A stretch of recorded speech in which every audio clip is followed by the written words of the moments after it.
Макарон мен ет менің ұлымның сүйікті тамағы. Жуанмен қуырып жатырмын. Аз ғана сұйық май қостым.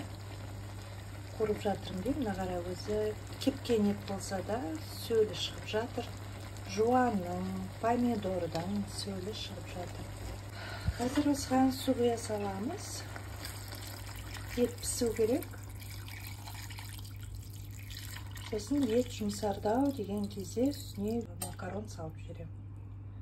Сонымен тіл үйрер тамағымыз дайын болады. Мына ет жағын былай қаратып қояйық.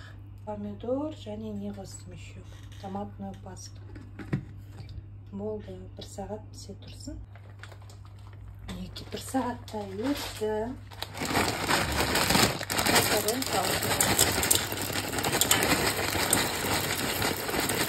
Сіздерде қалай? Менде көп салып жіберетін әдетім бар, сондықтан осылай шамалы ғана салайын. Сонда тәтті болады. Көп салсаң желінбей қалады. Болды. 20 минуттан кейін дайын болады. Мінекей тамағымыз пісті. Қараңыздаршы, какая красота. Қараңыздаршы, күшті. Сорпаланып пісті. Енді ұлым шыдамай барады. Қараңыздар, какая вкуснотень. Смотрите, какая вкуснотень. Мне кажется, такая вкуснота чувствуется даже через экран. Балама, менің аузым берік.